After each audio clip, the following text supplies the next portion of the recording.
Olá, pessoas! Nós estamos começando a aula de AVC isquêmico, a parte de tratamento. Por que eu dividi a aula em duas etapas? Porque a questão do AVC é muito extensa. Inclusive, eu não vou mencionar o AVC hemorrágico, que é uma outra parte. Agora, o AVC hemorrágico, por que eu não abordo nas aulas? Além de não ter tempo, a semiologia é semelhante, então não tem como você diferenciar com absoluta certeza se o AVC é isquêmico ou hemorrágico só pelo quadro clínico. Obviamente, tem alguns pontos que nos fazem pensar num AVC hemorrágico, que é a presença de cefaleia, mas ela não é uma condição sine qua non para o qual você vai concluir se tratar de um evento hemorrágico, porque muitas vezes o próprio AVC isquêmico pode se apresentar com cefaleia. Obviamente é menos frequente do que o AVC hemorrágico, né? Esse sinal, esse sintoma de dor de cabeça, ele é mais comum nos eventos hemorrágicos, mas não tem como você ter certeza, só após uma tomografia. Então eu dividi a aula de AVC em duas etapas, em apresentação clínica, vascularização, semiologia do AVC, e agora a gente vai tratar só de tratamento. Bem, na época, o tratamento do AVC era simplesmente observar, era dar suporte clínico, trabalhar a questão da pressão, da hiperglicemia, hipoglicemia, hipertermia, evitar infecção, é suporte clínico de um modo geral, tá? Era a única coisa que se fazia. A gente fazia o diagnóstico de AVC, vamos dar AS e vai internar. Em 2011, o Ministério da Saúde lançou o Plano de Ações para Enfrentamento das Doenças Crônicas Não Transmissíveis, que prevê um conjunto de medidas para reduzir a taxa de mortalidade prematura por enfermidades como câncer, diabetes e doenças cardiovasculares como infarto e AVC. Como eu disse na aula passada, apenas chamando atenção em questão ao número de mortes por Covid e o número de mortes por AVC, o AVC, ele vamos colocar assim, no mínimo 6 vezes maior do que a morte por Covid até agora. Mesmo que o Covid alcance os índices dos Estados Unidos, ainda o AVC vai ser uma causa de morte, de mortalidade relevante. Porque em 3 meses, o AVC já matou quase 30 mil pessoas. Só que isso não entra na estatística de uma forma que chame a atenção das autoridades, ok? Bom, para começar, tempo é cérebro. Quanto mais rápido você conduzir esse paciente elegível para o tratamento do AVC agudo, mais cérebro você vai salvar. Porque, como eu já disse, o cérebro não é o coração. O que é o coração? É uma bomba, é um músculo. Então, ele é um monte de músculo que trabalha como bomba. Ele é uma bomba que joga sangue para todo o corpo. O cérebro não, ele não tem músculo. Ele é um conjunto de neurônios que poderíamos comparar a uma fiação elétrica ou uma fiação de computador. E se você tem um dano nessa área, dificilmente você vai ter uma regeneração. Sabemos hoje que os neurônios, os axônios se regeneram, mas dependendo do local, é uma função tão específica que você não consegue regenerar. O que você consegue fazer? Você consegue salvar aquelas áreas que estão lá entre a vida e a morte, tá? E outra coisa, durante o que a gente previa na reabilitação, que as áreas viáveis possam exercer, pelo menos parcialmente, a função das outras áreas que foram a necrose, que foram perdidas. Então, o sucesso do tratamento vai depender de 4 pontos fundamentais. Primeiro, identificar o AVC.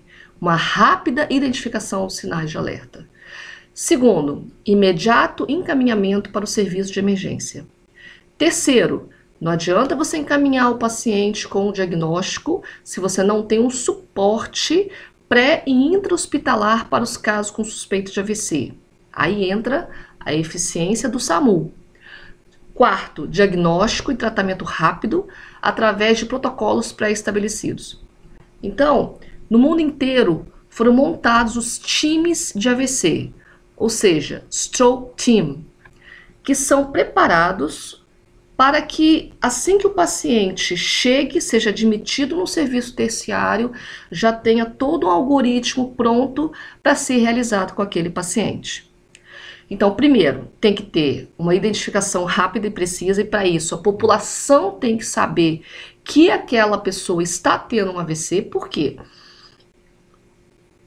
Com exceção daqueles casos que os pacientes abrem o quadro com cefaleia, muitas vezes o AVC não provoca dor, apenas o rosto fica um pouco assimétrico, a pessoa fica com uma mão dormente ou fraca e acha que dormiu em cima do braço, vai passar, e aí deixa passar o tempo. Ao contrário da angina, do infarto agudo do miocárdio, que dói. Então, o paciente fica desesperado, a família fica desesperada. Qualquer dor torácica, ainda que psicogênica, é rapidamente levado ao pronto-socorro. Então é mais fácil você esclarecer a população disso. Já não é a mesma coisa com o AVC. Bom, numa triagem a gente tem vários diagnósticos diferenciais. Hipoglicemia pode dar déficit focal, tumores cerebrais, crises epilépticas, intoxicações que levam a coma, distúrbios metabólicos também podem levar a um rebaixamento da consciência, migrânia, nós vimos que existe a migrânia com aura e muitas vezes a aura simula um AVC, doenças desmielinizantes, principalmente esclerose múltipla, síncope, no qual a pessoa tem uma perda súbita da consciência, encefalopatia hipertensiva, paralisia de nervo periférico, por exemplo, a paralisia facial, e um ataque isquêmico transitório. Hipoglicemia, então por isso, todo paciente que é dentro do pronto-socorro, a primeira coisa que é feita é glicemia capilar. Por quê? Hipoglicemia também pode dar hemiparesia. Uma vez eu atendi o telefonema de uma ex-aluna, e ela falando, professora, minha mãe está tendo um AVC. Nossa senhora, vamos lá, ela está hemiparética, não lembro de que lado, e rebaixou a consciência. Então, prontamente, eu liguei para os meus amigos do Hospital Metropolitano e falei, prepara aí que vai chegar um AVC agudo, tá? Não tem nenhuma hora de ictus. Ictus é o momento do déficit, né? Prepara aí o time, a equipe que tá chegando. Aí a mãe dela foi lá, chegou lá, e aí depois o colega neuro me passou de que não era um AVC, era uma sepse, associada a uma hipoglicemia. Aí você pensa assim, poxa vida, que vergonha, a ex-aluna comeu bola. Não, primeiro que é a mãe dela, né? Quando trata de familiar nosso, a gente realmente, é normal a gente não pensar direito. E segundo também, que você só fica sabendo depois de que você faz o exame, né? Na hora ela não tinha o glicosímetro, a mãe era diabética, como ela estava com infecção urinária, então ela estava tomando os medicamentos de diabetes e não estava se alimentando, então isso fez ela ter hipoglicemia e ela estava séptica, entrou em sepse. Sepse também pode dar déficit focal, né? Então, assim, aí me falaram, não, ela tá séptica, fez uma hipoglicemia, mas não é AVC, então é um diagnóstico diferencial. Por isso, adentrou o pronto-socorro, primeira coisa que faz, glicose, glicemia capilar. O tumor cerebral, ele pode dar déficit, mas raramente é um déficit súbito, tá? Geralmente é um déficit que vem rolando ao longo de dias ou meses. A crise epiléptica, ela pode simular um AVC, inclusive porque alguns ictus vasculares, alguns casos de AVC agudo, eles podem abrir com uma crise convulsiva, aí confunde, né? E a própria crise epiléptica, seguido a ela pode dar um déficit focal. Isso se chama paralisia de TOD. T de tatu, O, D de dado, D de dado, TOD. A paralisia de TOD, ela consiste num déficit transitório após uma crise convulsiva e ele pode durar até 72 horas. Como eu diferencio de um AVC? só com a tomografia. Você faz a tomografia e ela tá normal. Aí você repete a tomografia depois de 24 horas, continua normal. Então você pode botar a culpa na crise epiléptica. Isso acontece mais com pessoas que já eram epilépticas, mas pode ser no primeiro evento epiléptico, tá? Intoxicação exógena, distúrbios metabólicos como uremia, hiponatremia, hipernatremia, eles podem gerar déficit focal, rebaixamento da consciência, as auras migranosas podem gerar déficits focais, esclerose múltipla, surto de esclerose múltipla pode dar déficit focal, síncope. A síncope muitas vezes confunde, né? Porque a síncope ela consiste de uma perda súbita da consciência, só que ela é rápida. A pessoa recobra a consciência em minutos. Se ela não recobra, pode ter feito uma síncope secundária a algum BAVT e aí gerou esse estado de coma persistente, tá? Na encefalopatia hipertensiva, você também tem uma tomografia sem lesão, tá? E o déficit melhora assim que você controla a pressão arterial. A paralisia de nervo periférico pode, tanto paralisia de sexto, paralisia de sétimo, paralisia de terceiro, pode dar um déficit, e aí como que você sabe que é um AVC ou não? Você testa os outros nervos cranianos. Às vezes acontece de ser uma lesão caprichosa que pegou só o núcleo daquele nervo. Então, sempre o diagnóstico diferencial você tem que fazer uma ressonância, ok? No ataque isquêmico transitório, você tem um déficit focal que dura geralmente de 1 hora para menos. Pode durar mais de hora, tá? Como que a gente faz o diagnóstico diferencial com AVC? Você faz uma ressonância e na ressonância, na fase de difusão, o AIT não apresenta nenhuma alteração, só o AVC. Nós vamos falar disso mais na frente. Então, na triagem a gente tem as escalas, tá?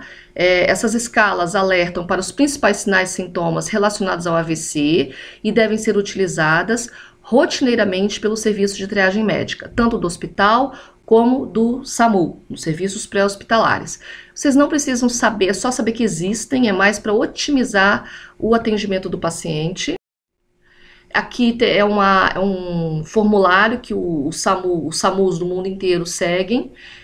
Você pede para o paciente dar um sorriso, aí tem uma assimetria, levanta os braços, você tem uma prova de Mingazini positiva para os membros superiores. Fale a frase para ver se tem disartria. O Brasil, país de futebol. Aí se tiver alterado, quer dizer, ele tem uma disartria ou uma disfasia, né? Lembra da diferença entre disartria e disfasia. Disartria é uma dificuldade na articulação das palavras e ela é comumente observada nas síndromes cerebelares ou nos AVCs de circulação posterior. Tem uma escala que os americanos adoram, coisas mnemônicas, né? Que é o FAST. F de face, paresia facial. A de arm, fraqueza nos braços. Speech, dificuldade para falar. E time, horário de início dos sintomas. Porque nós vamos ver que o início dos sintomas é fundamental para triar aquele paciente para o tratamento com trombólise. Aqui é um fluxograma, quer dizer, todo paciente com suspeita de AVC é levado para fazer os exames de rotina, tomografia de crânio. Se tiver hemorragia, está fora do tratamento com trombólise. Se tiver normal ou tiver área de isquemia, se tiver com menos de 4 horas e meia do início dos sintomas, ele é um candidato para trombólise. Esse aqui é um código AVC. Tá? As equipes médicas e de profissionais de saúde envolvidas no atendimento hospitalar devem estar cientes de que o tempo entre o início dos sintomas e a avaliação clínica inicial pode atrasar a conduta terapêutica, né? Pode interferir, pode atrasar. Então tem que ser muito rápido, tudo tem que ser feito em pelo menos 30 minutos. E aqui eu vou terminar a primeira parte e a gente continua depois.